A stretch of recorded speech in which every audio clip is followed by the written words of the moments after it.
And now, moving on to our next session, it gives us great pleasure to invite on stage our next speaker, Dr. Ved Pratap Vaidik. He is a scholar, political analyst, and a columnist on national and international affairs. He championed the cause of having all Indian languages be a medium of expression at the highest level. He has won over a dozen national and international awards for academic and journalistic excellence.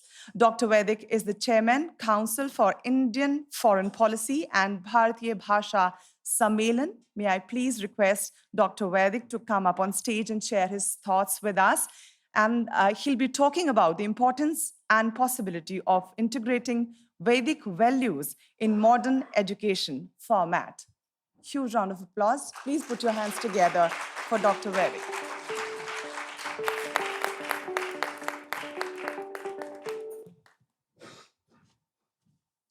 मैं इस मैत्री बोध संस्था का बहुत आभारी हूँ कि मुझे अचानक याद किया गया। पहले मैंने नाम नहीं सुना था, न दादाश्री का नाम सुना था, न मैत्री बोध संस्था का, लेकिन ये नाम ही इतना सुंदर है, इतना आकर्षक है कि मुझे आनंद हो गया। मैत्री बोध, ये परिवार बोध से भी बड़ा बोध है। परिवारों में मैं झगड़े होते हुए देखता हूँ, संपत्ति के बंटवारे पर, सत्ता की भागीदारी पर, लेकिन जहाँ मैत्री होती है सारे झगड़े खत्म हो जाते हैं, आनंद ही आनंद होता है। अद्भुत नाम है इस संस्था का, मैत्री बोध। और मैत्री भाव अगर हो तो वसुधैव कुटुंबकम तो अपने आप ही हो जाता है। मैत्री बोध दुनिया के सारे बोधों से बड़ा बोध है। मैत्री में कोई चाहत नहीं होती है, कोई आशा नहीं होती है, कोई आकांक्षा नहीं होती है। मैत्री सिर्फ मैत्री के लिए होती है और कुछ होता ही नहीं है उसमें। इसे ही मैं सदैव मोक्ष कहता हूं। पता नहीं मृत्यु के बाद जन्म होगा कि नहीं होगा, पता नहीं मृत्यु के बाद स्वर्ग मिलेगा या नरक मिलेगा, कुछ पता नहीं। लेकिन इस संसार में रहते हुए, इस शरीर में रहते हुए अगर आनंद मिल जाए तो वो तो सदैव मोक्ष हुआ। और जिसमें मैत्री भाव है उसमें मोक्ष भाव अयत्न सिद्ध है, यत्न नहीं करना पड़ता है। अभी जैसे भाई ने शुरू में कहा कि मन में आध्यात्मिकता हो तो इतना परिवर्तन आ जाता है। जिससे दुश्मनी हो वो भी सामने है, जिन मुद्दों पर मतभेद है वो भी टिके हुए हैं। मन में स्वार्थ, क्रोध सब आच्छादित है, लेकिन जो ही मैत्री भाव का उदय हुआ सब गायब हो जाते हैं, आनंद ही आनंद हो जाता है। इसलिए मैं बधाई देता हूँ, इस संस्था का इतना सुंदर नाम रखा है, यथा नाम तथा गुण तथा कार्य। अद्भुत काम है सारे संसार को जोड़ना। मुझे दुनिया के लगभग 60-70 देशों में जाने का अवसर मिला है, वहाँ पढ़ने का अवसर मिला है, पढ़ाने का अवसर भी मिला है। उन देशों के राष्ट्रपतियों, प्रधानमंत्रियों से निरंतर संपर्क मेरा रहा है, आज भी है। और मामूली से मामूली लोग भी, जिन्हें आप एकदम सड़क छाप लोग कहते हैं, उनसे भी मेरा मैत्री भाव अभी तक बना हुआ है। मैं सचमुच ही अनुभव करता हूँ कि सारी मनुष्य जाति एक है, कहीं कोई अंतर है नहीं। सारे अंतर कृत्रिम हैं, बनाए हुए हैं। मुझे राष्ट्रपति और प्रधानमंत्री में भी बहुत साधारण आदमी के दर्शन होते हैं, और साधारण आदमी में भी विश्व के महानतम व्यक्ति के दर्शन होते हैं। एकदम एक जैसा लगता है। इस मैत्री भाव को कैसे फैलाना, मैं समझता हूँ भारत का यही लक्ष्य होना चाहिए। और भारत को अगर हम ऐसी शक्ति बना सकें कि जो सारे विश्व में मैत्री भाव फैला सके, तो इससे बड़ी उपलब्धि भारत की और विश्व की कोई हो नहीं सकती। मुझे विश्वास है कि दादाश्री, जिनको पहली बार देख रहा हूँ, अभी तक तो कभी वार्तालाप भी नहीं हुआ, अगर ये अभी युवा हैं, अगर ये इस मिशन को उठा लेंगे और फैला देंगे सारी दुनिया में, तो गजब हो जाएगा। लेकिन इस मिशन को सफल बनाने में जिस भाव की जरूरत है, जिस बौद्धिक क्षमता की जरूरत है, वो कई बार मुझे हमारे देश के नेताओं में और तथाकथित संतों में, पंडितों में, मुल्ला मौलवियों में, पादरियों में दिखाई नहीं पड़ती है। वे सब विभाजित मालूम पड़ते हैं। छोटे छोटे दायरों में मन को संकुचित किए हुए मालूम पड़ते हैं। जरा अपना दायरा फैलाएं तो देखेंगे कि मनुष्य मात्र एक जैसा है, कहीं कोई अंतर नहीं है। कोई ईसाई हो, मुसलमान हो, यहूदी हो, सिख हो, हिंदू हो, बौद्ध हो, जैन हो, सारे मनुष्य एक जैसे हैं। लेकिन ये भाव पैदा करने के लिए अपने पूर्वाग्रहों से मुक्त होना बहुत जरूरी है। और भारत एक ऐसा देश है, सारी दुनिया में मैंने सब तरह के देश देखे हैं, सब धर्मों, संप्रदायों, मजहबों, विचारधाराओं वाले देश देखे। भारत मुझे अकेला ऐसा देश मालूम पड़ता है जो दुनिया को नई राह दिखा सकता है, जो दुनिया को बता सकता है अपने आचरण से कि कैसे समरसता उत्पन्न की जाए, कैसे विविधता में एकता का निर्माण किया जाए। समस्याएं बहुत है भारत में, दंगे भी होते हैं, झगड़े भी होते हैं, विवाद भी होते हैं। लेकिन कल्पना करें, तुलना करें और देशों के साथ और क्षेत्रों के साथ, तो मालूम पड़ेगा कि भारत जैसी विविधता कहीं नहीं है। क्या किसी देश में आपने इतनी भाषाएं देखी हैं? दर्जनों भाषाएं इस देश में संविधान से मान्य है, प्रदेशों से मान्य है, प्रदेश सरकारों से मान्य है। और जहां हजारों बोलियां हैं, सैकड़ों भाषाएं हैं, हजारों बोलियां जिस देश में हैं, जिस देश में दर्जनों धर्म हैं और एक एक धर्म में सैकड़ों पंथ हैं, छोटे छोटे भी जो धर्म माने जाते हैं अपने यहाँ, उनमें भी देखिए जैन लोग कितने हैं संख्या में, लेकिन जैनियों में भी श्वेतांबर हैं, दिगंबर हैं, स्थानकवासी हैं, पता नहीं कितने कितने हैं। बौद्धों में भी महायान, हीनयान और भी कई पंथ हैं। वैष्णवों में भी, शैक्तों में भी, शाक्त भी। और अपने यहाँ तो कहा जाता है कि अंत शाक्त बहिर्शैव सभा मध्य च वैष्णव, कि एक ही आदमी में तीन धर्म पाए जाते हैं, अंतशाक्त, बहिर्शैव, सभा मध्य च वैष्णव। कहाँ है दुनिया में ऐसे लोग? एक घर में चार चार, पांच पांच संप्रदायों के मानने वाले लोग एक साथ रहते हैं। आर्य समाजी परिवार में पूजा पाठ करने वाले भी हैं, चर्च में जाने वाले भी हैं, और कुरान शरीफ पढ़ने वाले भी हैं, और गुरु ग्रंथ साहब की अर्चना करने वाले भी हैं। सब साथ रहते हैं।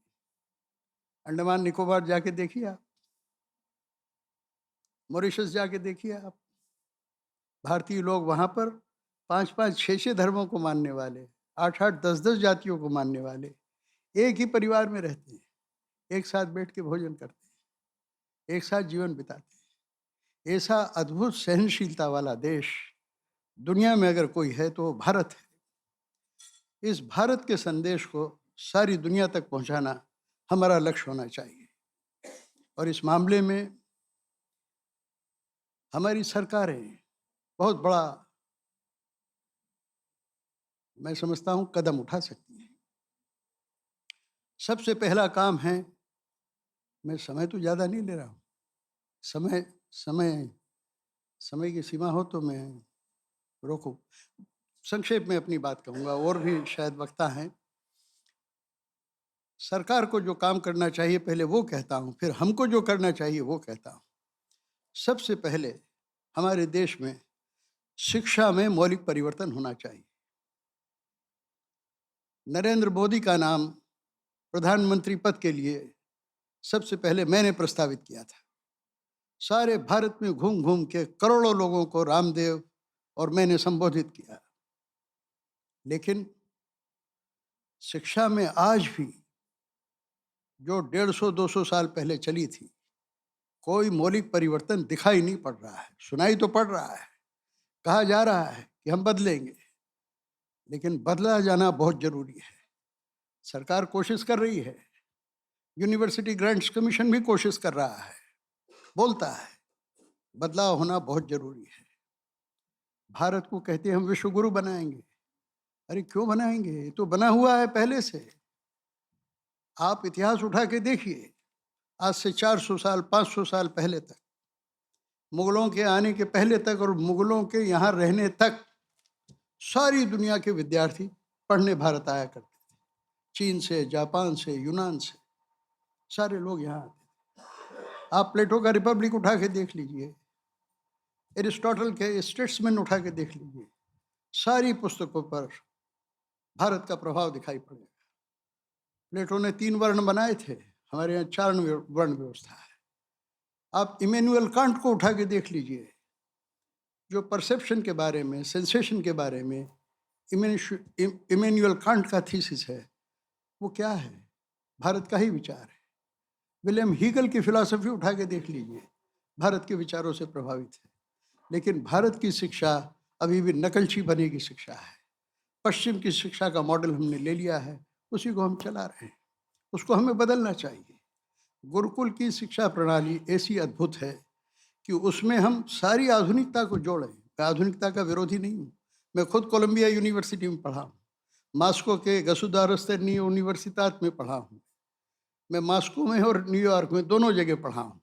मुझे विदेशी शिक्षा पद्धति से कोई सख्त एतराज़ नहीं है, लेकिन एतराज़ इस बात पे है कि भारत की जो महान परंपरा है उसको कौन चलाएगा।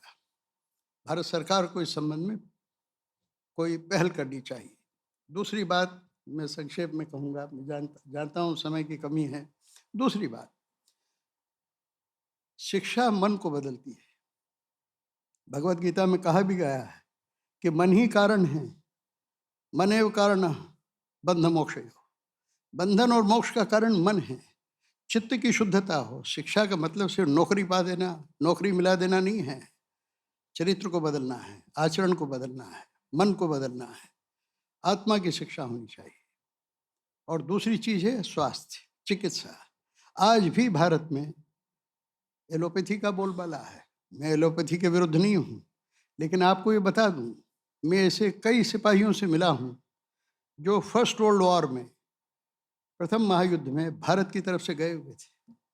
वो सिपाही आज से 50-60 साल 70 साल पहले मुझसे बोलते थे कि हमको बेहोश करने की टेक्निक पता नहीं थी। हमारे डॉक्टरों को, यूरोप के डॉक्टर पता नहीं थे, उनको पता नहीं था कि सोल्जर के शरीर में गोली घुस गई है तो उसको बेहोश कैसे किया जाए।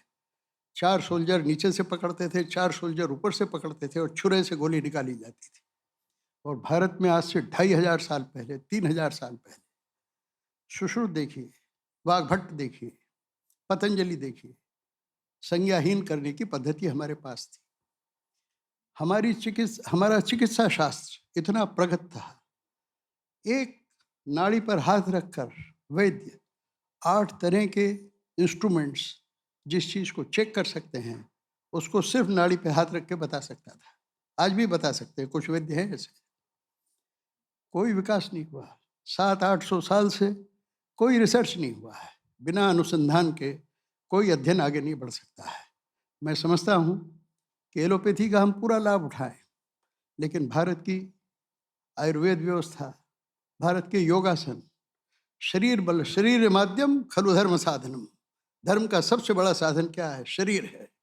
अगर शरीर नहीं है तो सब कुछ नष्ट है। तो देश में शरीर को बलवान बनाने की बात, शिक्षा के जरिए मन को बलवान बनाने की बात, ये दोनों बात होनी चाहिए। भारत इन मुद्दों को उठाए, भारत सरकार उठाए। भारत सरकार न उठा पाए क्योंकि भारत सरकार की नेताओं की मजबूरी होती है। वोट और नोट, ये दो सबसे बड़े झांझ हैं जो हर नेता को पीटने पड़ते हैं। वोट के लिए नोट इकट्ठे करो, नोट के लिए वोट इकट्ठा करो, मजबूरी है उनकी।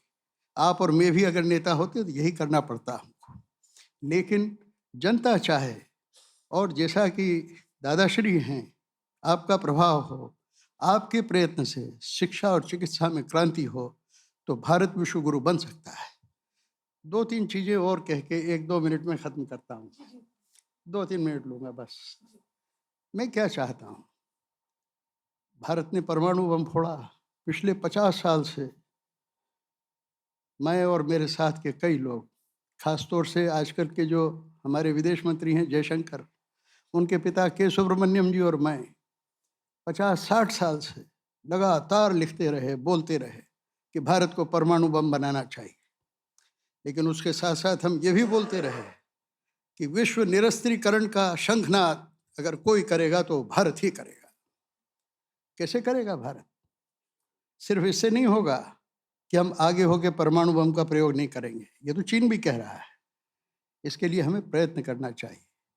अटल जी ने जब पहली बार बम विस्फोट किया, उसके पहले इंदिरा गांधी ने भूमिगत विस्फोट किया, तब भी मैंने कहा था कि हमें निरस्त्रीकरण का, वर्ल्ड डिसआर्मामेंट का झंडा ऊंचा उठाना चाहिए कि भारत दुनिया को संदेश दे कि सारे परमाणु अस्त्र समाप्त करो। सारे परमाणु अस्त्र समाप्त करें तो उसका परिणाम क्या होगा? देखिए, हमने बनाया बम, 8 दिन के अंदर ही पाकिस्तान ने घोषणा कर दी। शहबाज शरीफ को मैंने फ़ोन किया, उस दिन शहबाज शरीफ लाहौर आए हुए थे घर, जिस दिन हमारा बम यहाँ विस्फोट हुआ। मैंने कहा कि आप बम न बनाएं, आप अटल जी से कहें कि हम निरस्त्रीकरण मिल के करेंगे। लेकिन पाकिस्तान ने थोड़े दिन बाद ही बम विस्फोट कर दिया। आज दुनिया के कम से कम 5-6 देश कहते हैं कि हमारे पास बम है, लेकिन 15 से ज़्यादा देशों के पास बम है। यूक्रेन भी कह रहा है कि तुम हमें धमकी मत दो, हम तुमसे निपट लेंगे, और पुतिन भी बार बार धमकी देते हैं। मेरा कहना यह है कि भारत को विश्व निरस्त्रीकरण की आवाज़ भी उठानी चाहिए। और भी कई मुद्दे हैं जो भारत उठा सकता है, लेकिन हमारी सरकार, हमारे नेता लोग इन मुद्दों को बहुत तरकीब से उठा सके, बहुत शक्तिशाली ढंग से उठा सके।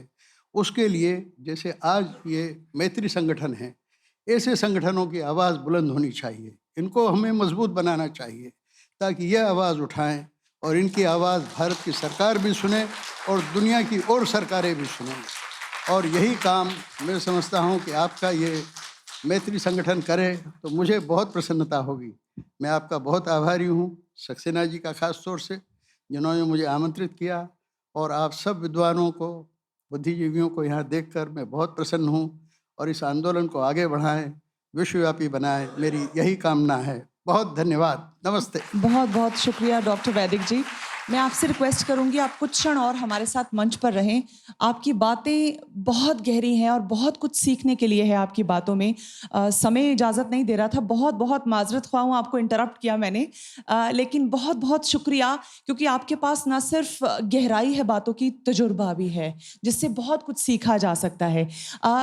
मैं चाहूंगी आप कुछ क्षण और हमारे साथ स्टेज पे रहें। While I invite on stage Shri Mohan Jayakar ji, वो मंच पर आएं और हमारे मेहमान को फेलिसिटेट करें, एक छोटा सा टोकन हमारी तरफ से।